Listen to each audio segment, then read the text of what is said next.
Hello and welcome to my channel. I'm Savannah J. Goins, author of Young Adult Fantasy, and today I'm going to talk to you about when you should and shouldn't take breaks from writing.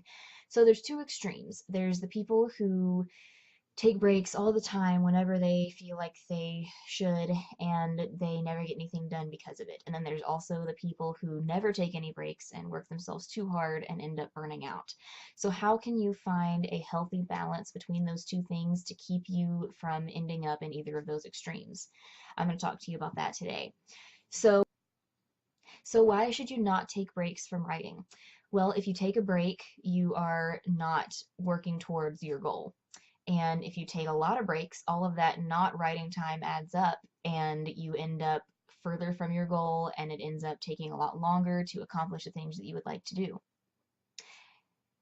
And another reason you should not take too many breaks from writing is because you'll start to let yourself be in a habit of stopping whenever you feel like it.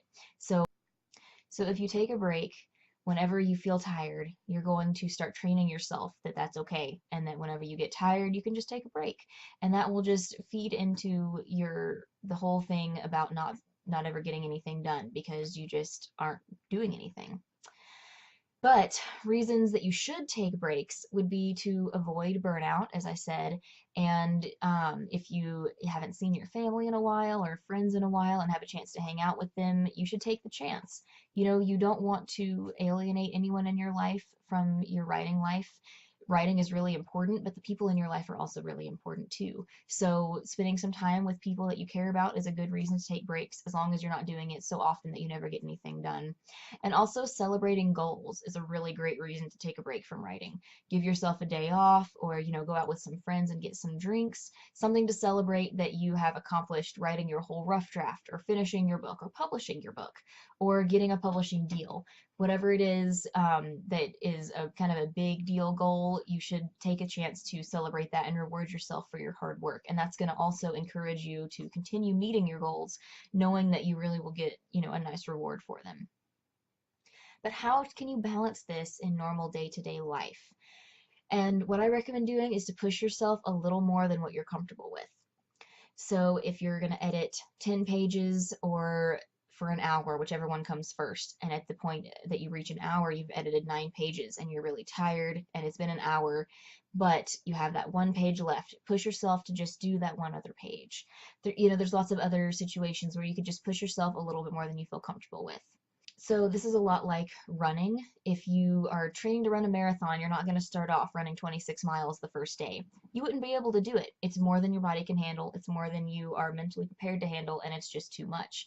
But if you stop 20 seconds into the first time you try running, you're just because you're sweaty and you've got a stitch in your side and it's hard to breathe, it's going to take you a really, really long time to ever work up to running 26 miles. You have to push yourself a little bit more and not stop as soon as your body's saying, oh my goodness, this is too much, we need to take a break. You have to push yourself a little bit past that point. Instead of stopping 20 seconds in, push yourself to run for 2 minutes or for a quarter of a mile, or set some small goal and push yourself to that a few times until it's not as hard anymore. And then set another goal that's a little bit beyond that and push yourself towards that one. And the benefit of doing that in running or in writing is that eventually you become comfortable with something that was uncomfortable before, and you can add to what you're comfortable with a little bit of something you're not comfortable with, and keep pushing yourself and pushing yourself, and eventually things are not as hard as they used to be, and you will find out that you're actually, you're getting better at this and you're able to do more than you ever thought you'd be able to. But you can only do that if you can consistently push yourself to do a little bit more than you thought you could. If all you ever do is what you know for sure you can do, how are you ever going to grow? And if you're just starting out, you obviously need to do a lot of growing, even if you've been doing this for a few years. I've been doing this for a few years, and I can't even imagine how much more growing I have to do. There's so much I haven't tried yet, so much that I could improve on. And the only way that I'm going to find out how much I can do is if I push myself to do things that are scary, like starting a YouTube channel, or there's all kinds of things. So pushing yourself is really important, but what if you push yourself too much? So have you ever worked so hard to get something done for a deadline, in writing or in work life or whatever it is, and you've worked so hard on it that you find yourself falling asleep when you're driving. This is not a good situation to be in. If you're working yourself so hard that you're putting yourself in danger or putting other people in danger, you definitely need to reevaluate and figure out a better way to do things. And that may mean you have to work a little bit less on writing. And that's not going to be forever. It's just for now. But you really need to consider your safety and everyone else's safety. And if you're sacrificing so much sleep that you can't operate as an adult safely, you're going to have to reevaluate that. I have totally sacrificed sleep to write. I mean, if you're going, sometimes the only way that you're going to carve out some time is if you sacrifice something else. And sacrificing sleep is definitely one way to do that. But you have to be careful with this that you don't sacrifice so much sleep that you end up in a dangerous situation. And I have definitely been so tired that I've literally fallen asleep standing up, and I've woken up falling forward. I haven't actually hit the ground yet, but I've definitely been very tired and I've fallen asleep standing up straight. I've had trouble staying awake while I'm driving. I've never fallen asleep while I was driving, but I've definitely had to take measures to keep myself awake because I've been so tired. And that is not only not very safe for the moment, but it's also not sustainable long term. If you push yourself so hard for years, you're going to be taking years off of your life. You know, you potentially could be in a car wreck and you could hurt yourself or someone else, which is absolutely not acceptable.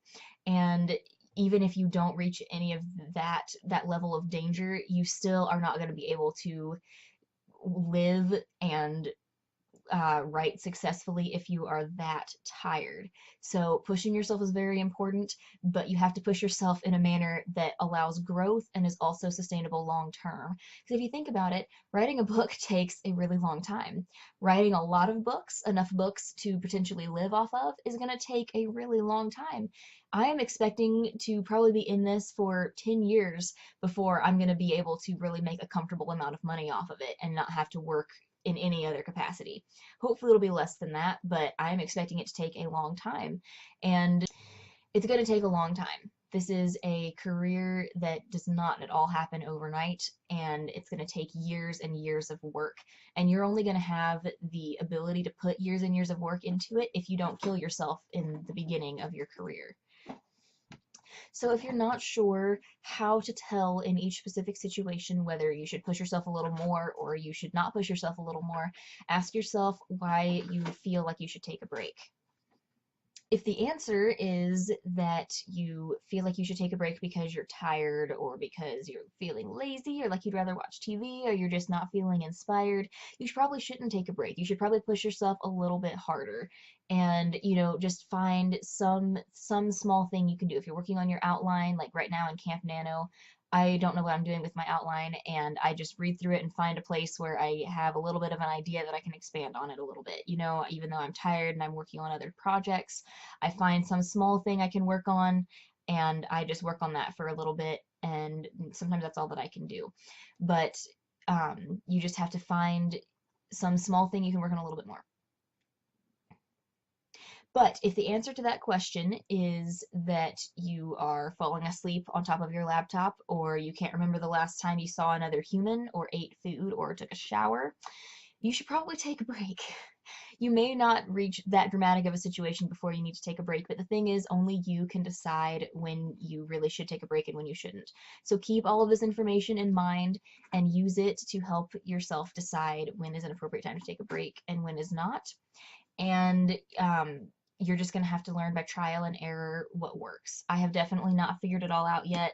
These are just some ideas that I've learned as I've gone, but I definitely have more learning to do in what I can, in the area of what I can do and what I can't. So if you found this helpful, please let me know in the comments. Let me know if you have any other tips for knowing when you should take a break and when you shouldn't, and for surviving the writing life long term. And if you have any questions, please ask me in the comments. I'd be happy to answer them for you. I may even answer them in a video if possible. If you would like to see the rest of my launch week writing posts and my other writing tips videos in the future, hit the subscribe button, and to be notified about when I post, hit that bell icon. And I'll see you guys next time. Bye.